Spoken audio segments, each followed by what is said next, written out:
Mhm. I just wanted to deal with the devil's bargain. Yeah. hmm Somehow I think the devil's involved in this, the dealings with the devil. Yes. hmm You know, humanity doesn't really believe in the devil, at least most of them. As far as I know, I mean, I'm just a human being. I don't know the spirituality of every individual. Yes. Well, let's look at the devil's deal. Pooh, the devil's bargain. Now, the devil is in the Black's Law Dictionary, and I just wanted to know what the bargain was because the devil's bargain. See, we went to church for 10 years. Yes, we both graduated from an Assembly God university. Yep.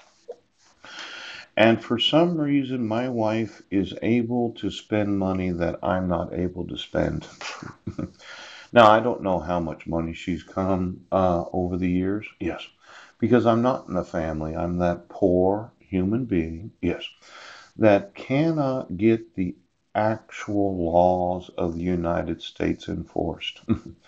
Now, the devil, oh, a junior barrister who acts as an unpaid aide to a senior deviling. Oh.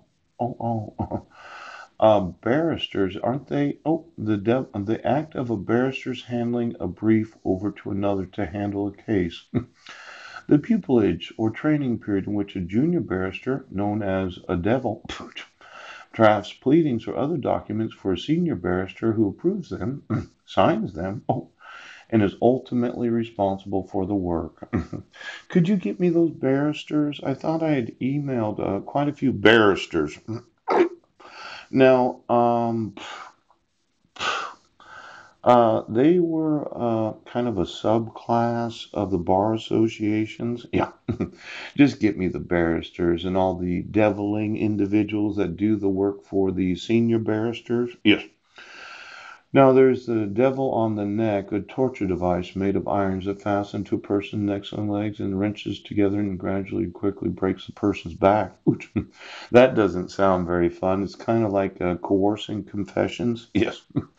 You know, I thought that you were going to coerce a confession of guilt out of me. Yes, through the use of psychotropic medication. I actually did think about this. See, when you allege that somebody's in a city, pooch, you deny the evidence. Yes.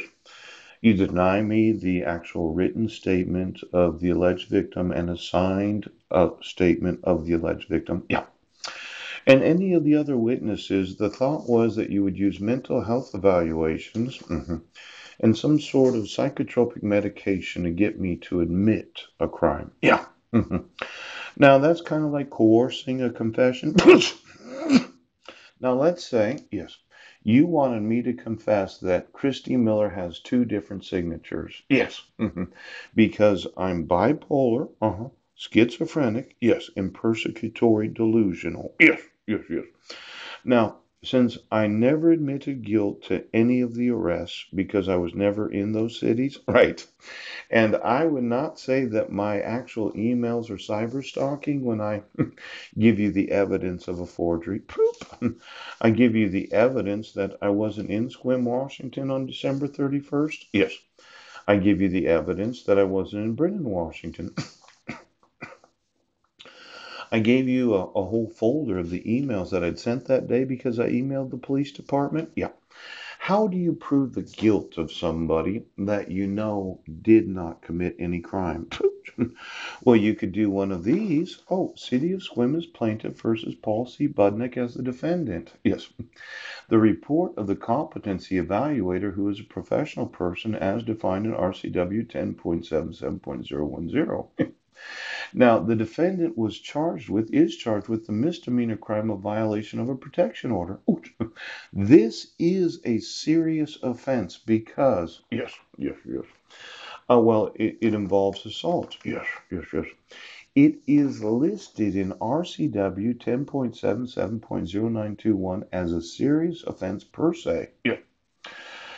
Now, since it is a serious offense per se, yes, and I wasn't in Squim, yes, and you were going to have me confess to my crime, did you ever use any psychotropic medication against the will of those that you've arrested? to coerce a confession out of them. Now, I actually stayed at the Serenity House as a homeless man. Yes. I was on the bus that morning. Oh. And then, let's see, I went to a AA meeting. Yeah. And then I was on the bus again. Yes. And then I was on the bus number, well, 22, I think it was. Yes. And I was at the Haggins from 9 to 9:40 where the SARS is. Yeah. Now, when you know somebody didn't commit a crime, yeah, and you use these professional persons, yes, he does. I just wanted to know of all of those arrested that had gone through the restoration treatment, how many admitted guilt after they'd said they were not guilty? Now, it could be a class action lawsuit. I mean, it might not be a large class. Let's say I was the lead plaintiff. Yes. And I actually said, well, since you were going to have a cell hearing, and I made sure of that. Yes, he did. Yes, he did.